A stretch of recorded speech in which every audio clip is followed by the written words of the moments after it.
Thank you for visiting our site. This is Chuck Edson again with Kiva's Corner, also Kiva's Circle. But we have our mascot here standing behind me, Kiva Sugarman, whose motto, he's pretty well known in Klamath Falls, a small pocket park right downtown named after him, Sugarman's Corner. His motto was, as you can see, I ain't mad at nobody. Today's episode, I'm going to be presenting what we or I believe is the solution to our problems, and that is the practice of deliberative democracy. We've talked earlier, various episodes about our political polarization and all those problems and the ways we could talk about what the cause of those problems are and so forth. But I want to make a statement first that we aren't as polarized as we believe we are, I think. And that's part of the reason I'm really optimistic about how effective some of these practices will be to facilitate conversations, political conversations between people that will work. One reason is a personal reason I'm optimistic, and that is I've changed my attitudes and my approach, and now I enjoy conversations with people with other political opinions. If I don't get mad about it, the other guy doesn't get mad about it either, it seems like, and we can talk about things in a, not on a personal level, but at some kind of a theoretical level or whatever, some way to find common ground, and I've talked about that some before. Now here's a proof that we're not as divided as we generally think, and it's kind of a illogical way of thinking maybe, but here it is. Why everything on television and social media just tells us over and over and over again how politically polarized we are and how hopeless it is. And it's taken me a very long time to train YouTube to give me what I'm looking for. It knows, well, it still does this. It knows I'm looking for political content, and most of the time it's giving me stuff to arouse conflict, which I mostly ignore. But that's what our media is all about, is to create outrage and anger, and I've spoken before about how this serves some rather sinister social interests, including our political parties, people who want power, and certain corporations and businesses who want to get money from us for these purposes. I think, too, I've made a point of asking, have you heard of deliberative democracy? I think most people haven't, and I didn't until December of last year. This is June. But it is a rather popular practice in many parts of the world, and for some reason it's very effective, and for some reason we haven't heard of it. And I think I've already just recently here, just now, kind of alluded to the reasons we don't hear about it. My comments are ironic here, maybe some logical flaws in it, but I think you get my point. But I get Time magazine, and the latest issue has a article in it, or rather one of the main articles, called The Polarization Myth, for the July 15th issue, author by Carl Vick. And he presents all kinds of statistics and, analyses and stuff that show that we aren't as politically divided as we think we are. And they start the article off with citing a study somebody did where they asked like 2,000 people to rank 55 statements for goals for the United States. And, they were listed in random order, probably different orders on different forms. But everybody, and then when they sorted out the liberals and the conservatives, Republicans and Democrats or whatever, they found the first two were the same two. Both sides ranked individual rights number one, and number two is a little bit of a surprise, and that is health insurance for everyone. And then the third one was even a greater surprise, for me anyway. And apparently conservatives and liberals both thought that it was third most important was to successfully address climate change. So even that isn't the conflict we are told that it is. So then they ask, this part gets interesting too. They ask people what they thought other people thought was most important. And here, everybody agreed on 1 and 2, individual rights and health insurance. But people who put down, say, climate change as number 3, they've ranked that they figured other people would rank it around 33, which is, hard and fast evidence that we believe that we're more different in opinions than we really are. This goes to the point that there are a lot more moderates, I believe. I've kind of, this is very informal, just talking to people informally, but people aren't as wacky on either side as you would probably think they are based on what you hear about us. An interesting finding, too, that our author reports is that liberals and conservatives are both pretty comfortable in their positions. They're kind of insulated where they are. Especially, they found the liberals are really most insulated and set in their ways, not so strangely, but moderates are pretty uncomfortable. And if they say something that's moderate, they're going to piss off two sides of the thing. So it's, but I want,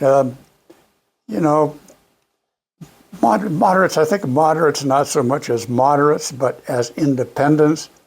And the number of independents and nonpartisans or whatever are hard to measure because of our primary voting system, but they estimate that since 2010, that the percentage of moderates or independents is like 40%, which is, considering 3 groups, a majority.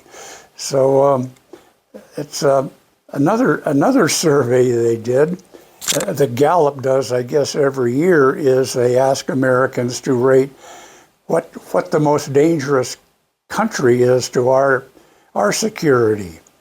And you can also choose the United States as the greatest threat to the United States. And 11% of independents or nonpartisans identified the United States as our greatest threat.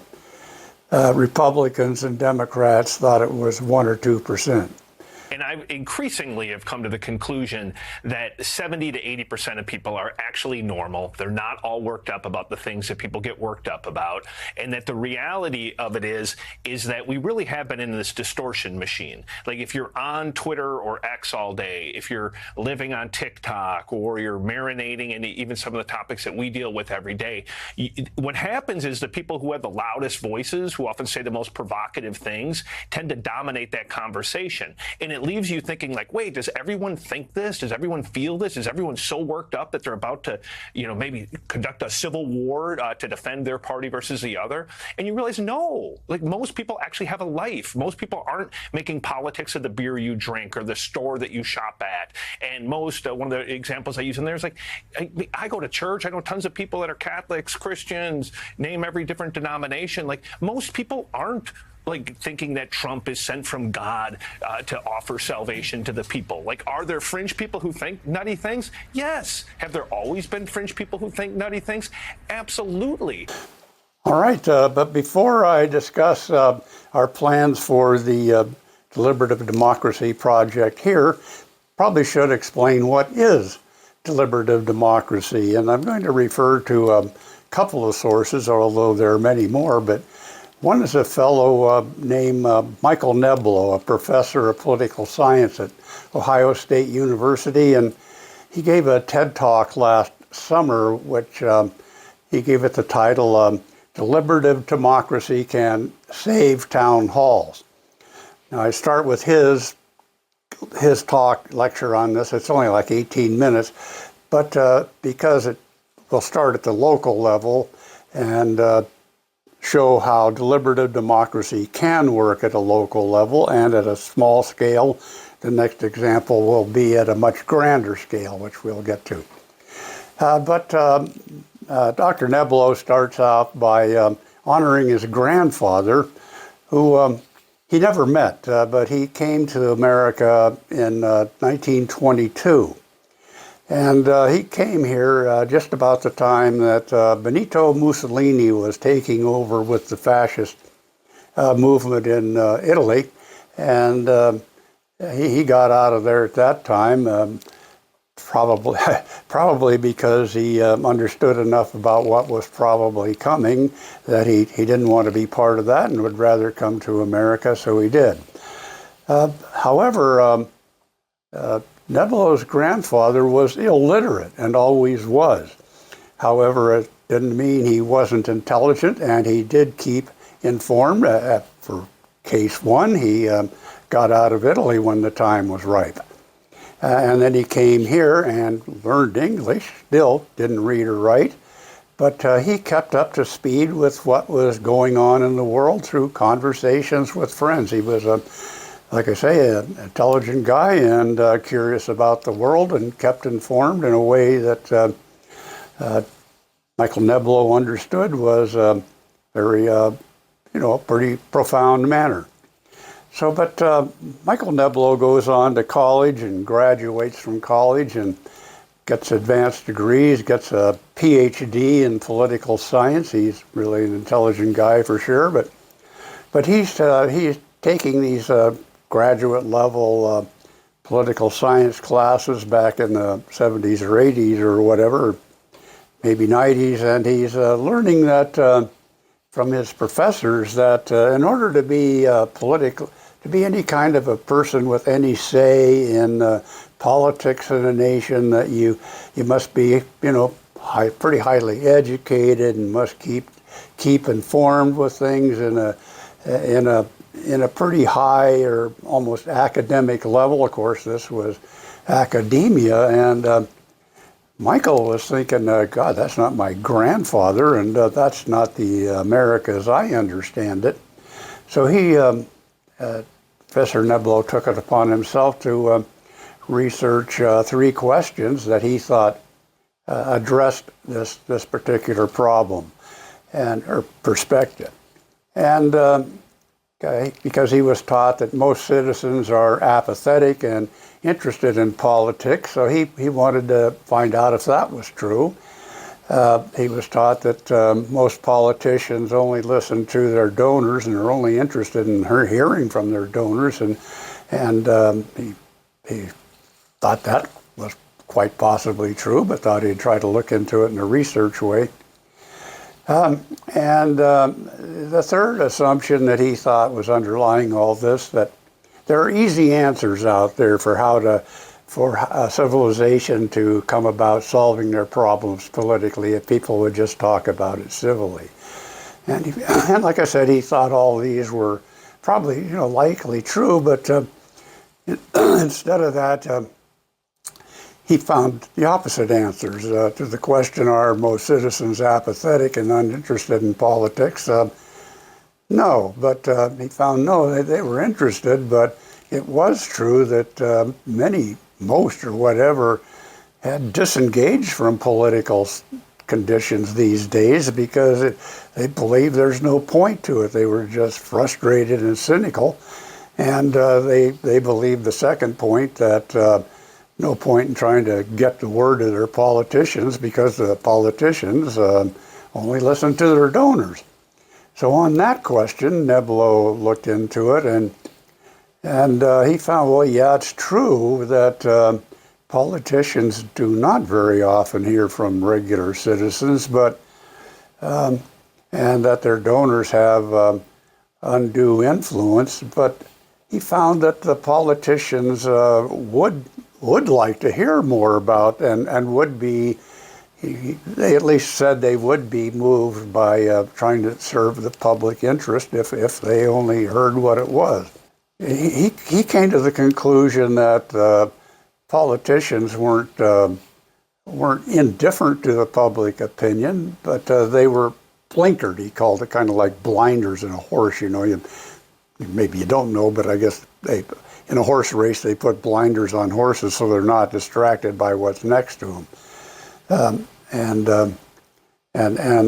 This is, you can imagine a politician with their blinders on. So it is true that they mostly hear from their donors, and a couple thoughts I had on this is that when you think about the situation, that politicians, full-time people, at state and federal levels, are really busy, and they rely on their staff to set up appointments and things, and their staff, meanwhile, their jobs depend upon their politicians staying in office and winning the next election. So they're making sure their guy, their person, woman, whatever, talks to the people with the influence and money. Neblo makes this point too, I'd like to stress, and politics involves making tough choices, and there are going to be winners and losers in most cases, and politicians recognize that all the people with stakes in the situation deserve to be heard on this, but again, it's the people with the money and the influence who get the airtime with the politician. That's a point Neblo makes I want to repeat, but a third one is, an idea that came to me, is that we're really not going to find the best solutions, or certainly win-win solutions, unless we hear from all the people, all the interests with stakes in a situation. And in previous and subsequent episodes, I want to say more about that, how our human differences serve our public interest, and being different helps in that regard.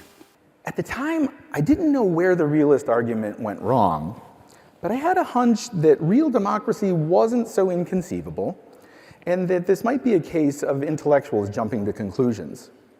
So I had to fight the urge to respond to the realist by saying, "You keep using this word, democracy.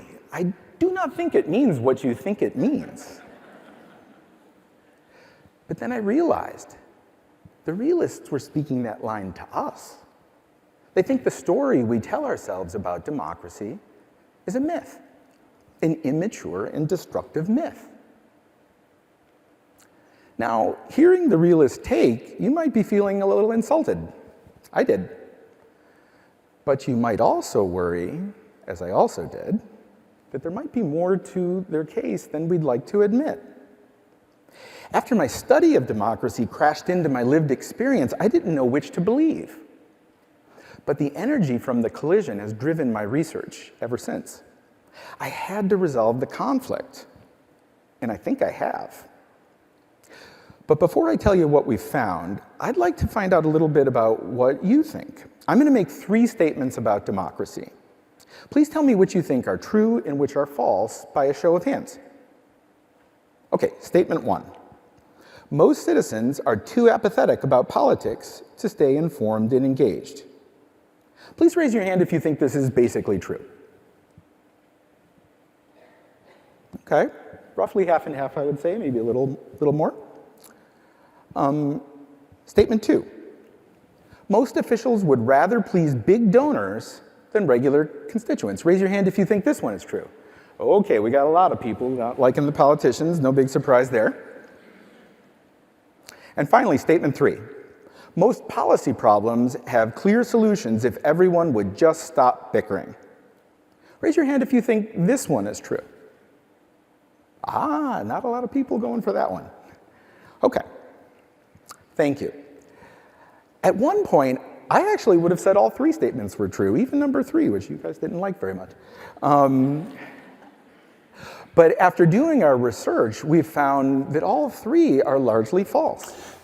So Neblo kind of puts this whole perspective into a chart for us here. He calls it the cycle of misunderstanding. And we start at the top looking at this, and we begin with, yeah, it's true to a great extent, too great an extent. Politicians focus on their powerful, rich funders.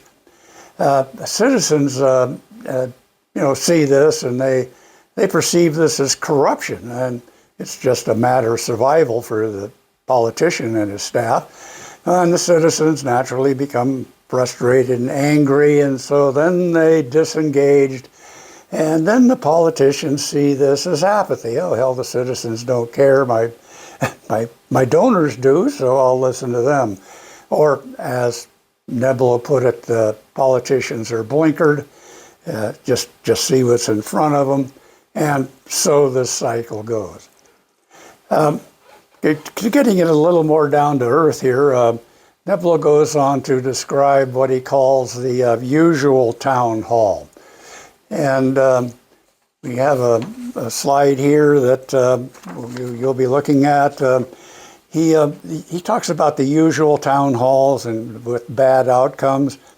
The standard town hall is, the city managers or the commissioners or somebody call a public meeting because there's a problem out there, people are protesting or whatever. So who comes to these hearings? Well, it's the most aggrieved people. It's people like me and the other people that I see that come to these events. You recognize a lot of the same faces.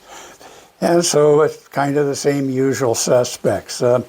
And I've been to some of these meetings where, it's like people have come for subject A, but half of the people are 25% of them or something are complaining about something else. And then somebody else sets a sign on fire or blows up some firecrackers or something. I mean, there's all kinds of diversions and stuff going on. And people are talking about whatever subject or grievance comes to mind. There's no real organization to it, and people are working off different kinds of talking points and misinformation from both sides, and there's stereotypes, and it's just futility all around for the most part. I mean, it helps, I guess, politicians to see what the problems are, but they already know what that is, and sometimes things go so bad that there's some kind of a public demonstration of some kind of a big staged event or something. I've never been part of one of those, but we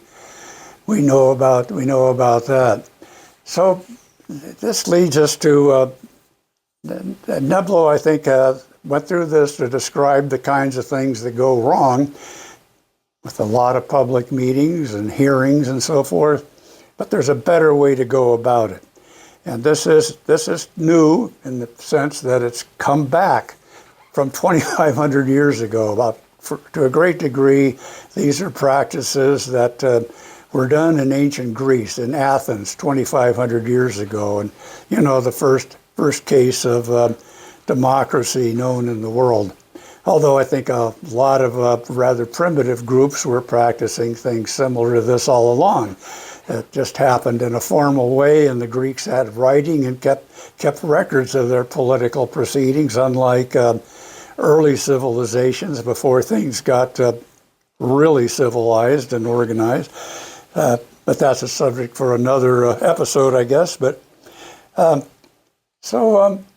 also in the sense of more primitive practices, some of our founding fathers, I think especially Ben Franklin, took a look at the practices of the Iroquois Indians up in northern New York, and I think there were some around Chesapeake Bay too that were conducting their political deliberations and meetings, and created consensus within their groups. And our founding fathers wanted to avoid a pure democracy, but they were interested in these other models and how they worked, and definitely wanted to get rid of the monarch and the authoritarian leader. Deliberative democracy is not new historically or in our cultures, I believe, but also for the last 30, 40 years, a lot of countries have been practicing models of deliberative democracy. In Australia, Great Britain, Ireland's a great example, Switzerland. Benjamin Franklin was inspired by the governments he found within the tribal council houses of this continent. There was no functioning model for a democracy in Europe, but Franklin was impressed with tribal councils, which had endured for centuries within North America's Indian nations. Among the southeastern tribes, the Chickasaws were a prominent example of a successful sovereign nation that met in council houses, where they listened, spoke their minds, voted, and remained united as a people. We offered proof democracy worked.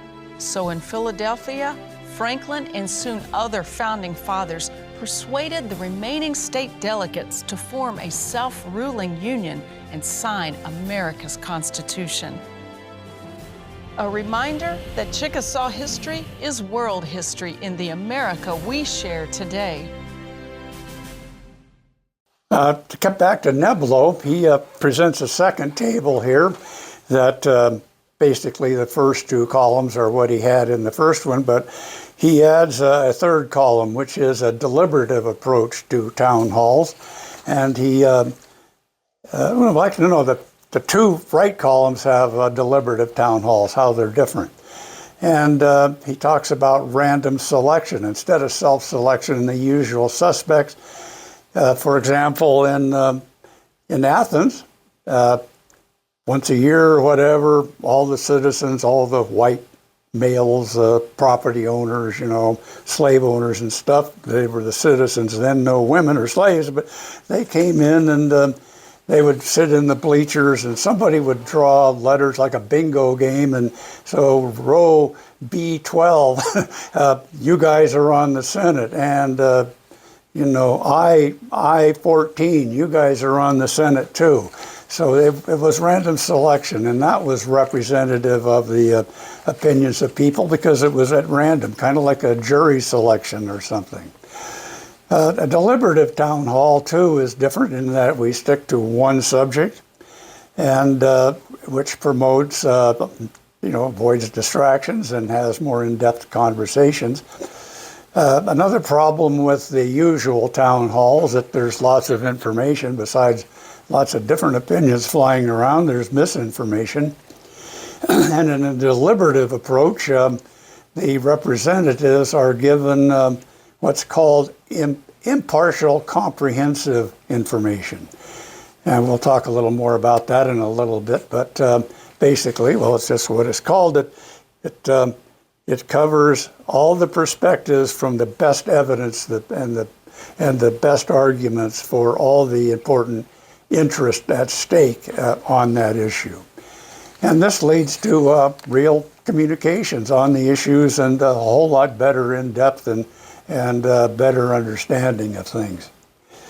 And instead of the disruptions and so forth that can take place in a deliberative process, you may start off with 100 people, but then pretty quickly you divide up in groups of 8 or 10 smaller groups of 8 to 10 people, and you try to make each one of those as representative as possible. And you have a moderator at each table or some way keeping people on topic, keeping people respectful, and making sure everyone shares, gets their thoughts in, gets to be heard. Is it time for democracy to evolve again? Some countries are experimenting with new forms of governance. Canada, Australia, and Iceland have tried putting together deliberative mini-publics to discuss national issues. But what are these, and how are they new? Well, democracy can be done in many different ways. We are most familiar with representative democracy, where citizens vote for politicians to represent their interests in parliament. On the other end of the spectrum is direct democracy, with referendums held to decide major issues. Deliberative mini-publics are somewhere in the middle. It's an assembly of citizens demographically representative of the larger population, brought together to learn and deliberate on a topic in order to inform public opinion and decision-making. These forums create space for regular people to discuss different sides of an issue. They invite real dialogue while drawing the rest of the country in to listen to their fellow citizens debate. One version is particularly exciting. Since 2016, Ireland has been working on a citizens' assembly, a model where 99 randomly selected individuals, under the guidance of a chairperson, take time out of their weekends to talk about tough issues. So Neblo in his chart here basically breaks down all of the crucial features to a deliberative process, and that is, real quickly, that you have all the interests represented there. Everybody that has some important stake in the matter is there being represented and represented in a reasonably proportional degree. For example, here, a representative group in Klamath County would be mostly conservative, probably. And Nebula doesn't talk about this. We want to make some effort to get people who are, not enraged, but engaged in the subject, and they're not obligated or obliged in some way, don't represent one interest or the other, and isn't an attorney for the lobbyist or something, so they can be reasonably involved. And the impartial information, that's an important element that takes some preparation for sure. And so we're talking about it here at a local level, and I want to talk about another example of deliberative democracy on a much larger scale. And there are lots of examples of this throughout the world, but we're going to focus on one in the United States. It was back in 2019. If you've listened to any of my presentations before, otherwise you probably have not heard of James Fishkin or Stanford University's Deliberative Democracy Lab. But Fishkin is a leader in this country for deliberative democracy events. He's written a lot of books, including Democracy When the People Are Thinking and Revitalizing Our Politics Through Public Deliberations. And he talks about, he compares, in his books and his thoughts, he compares competitive democracy with deliberative democracy. Here, obviously, I'm referring to competitive being the kinds of things, kind of the situation we've got going. Fishkin acknowledges there's some value in that. The competitive democracy puts the issues on the table, and the sides have to do their best in trying to make their best arguments. And there are other political theorists out there who say, yeah, that can work in normal times, but when things get out of hand, you got to get a better control on things, and that means to bring in a more deliberative process, a more thoughtful process. Again, sticking a little bit to kind of the scholarly level, Fishkin cites another theorist named Nancy Rosenblum, and she says there are two elements needed for virtuous political conversations, and these are comprehensiveness and, say this one 3 times, compromisingness. Well, comprehensiveness means what I just mentioned about the competition to tell the most motivating story to get people to vote. But we also need the compromisingness, which allows for creation of coalitions between the groups to come up for some kind of mutual agreement and mutual action. In our situation today, we definitely have the competitive model going on, and I've mentioned my views on this. We got the new right with this compelling story about a charismatic and fantastic leader that's going to toss everything aside and start over. And then on opposite of that, we got the old left who's talking about business as usual, and we'll just keep doing the same stuff we've been sludging along with that everybody's dissatisfied with. And I'll tell you, that leaves me kind of in a vacuum because I don't like either option. So we got to find a way to get to the compromisingness and the consensus seeking, and I believe that deliberative democracy does that, and I hope you agree. Sorry if I went a little bit off the tracks there, but back to Fishkin's project. It's called America in One Room. He did this in September in 2019. Of course, he wasn't alone. He had grants coming in, millions of dollars somehow. And the University of Chicago helped Stanford. They identified over 550 citizens from all over the nation. And with the grants, Humana, I think it was, they flew these people or brought them all brought the 550 just at random, brought them all to near Dallas, Texas, put them all up for 4 or 5 nights, fed them all, and set up this whole deliberative democracy lab called America in One Room. And so it was a representative sample. Fishkin calls his model deliberative polling, which I'll get to in a second, but probably the biggest element in this was someone, maybe Stanford, someone working with all the different perspectives on these. First of all, they dealt with 5 issues.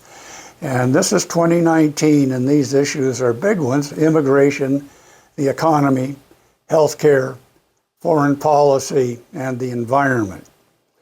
So they created a 55-page booklet.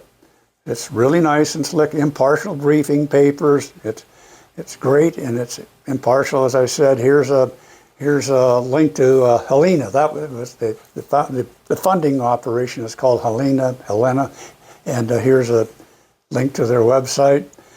Well, what happened? They did this for like 4 days. They had everybody brought together. They broke everybody out in smaller groups. They discussed all these things. They came back. They asked questions of experts. They went back. They deliberated more in their groups. And then everybody came back together, and all 550 worked together through leadership for the whole group and getting spokespeople from each of the smaller groups. And they came up with a lot of consensus, a lot of agreement. They came up with 29 proposals, and 22 of them were very strongly supported by both perspectives on this. They did the deliberative polling I said I'd put off for a second. That is, before these events begin, Fishkin has everybody take a survey or a poll where they put down their opinions on these different matters. They put down what they think about the people on the other side. And then at the end, they do the same survey again to measure how much people's opinions have changed. People's opinions changed a lot in that 4 or 5 days in Dallas, Texas. And it's unfortunate it didn't get more media coverage. Republicans softened up on DACA, the deferred action on childhood arrivals, and Democrats kind of backed off on some of their support on $15 minimum wage for everybody, and everybody calmed down their opinions and divisions they felt toward the other side. And 54%, more than half of them, agreed that came to believe that the other side had some good points too. When they began this thing, only about a third of them thought so, and at the end, more than half thought so. The interesting point too is that 95% of these people agreed they would do it again. They thought it was rewarding enough and productive enough that they would come to this kind of an event again. So again, I repeat a question. Have you ever heard of deliberative democracy before this? It's pretty well known. But now to get to our request for you. Still, again, not $1,000. We're just going to ask that you come to an event. We're working on creating, call it an experiment in optimism. That we've discussed this idea with a couple of our county commissioners, and one of them, Commissioner Minty, recommended doing some kind of a citizen assembly to discuss public safety in rural Klamath County. So we're thinking, yeah, that's a good one. And I've approached 2 of our city administrators and talked to them about this approach. They liked it. I told them that Deschutes County, north of us here, and Bend are collaborating in some kind of a joint effort on this. I don't know what's happening, but Aaron Snow, the city assistant administrator, told me he'd looked into it. I need to follow up with him. But what we're asking you to do, we hope to, we're also meeting with the library to try to arrange some meetings in outlying areas. If we're going to be talking about rural public safety, we need to go to Shamolt or even Chiloquin, or my God, what's the name of them? And then there, Sprague River and Bonanza, and then we got down south Merrill, Malin, Chiloquin, places where we could try to get some people together and explain this to people, and also get ideas from people.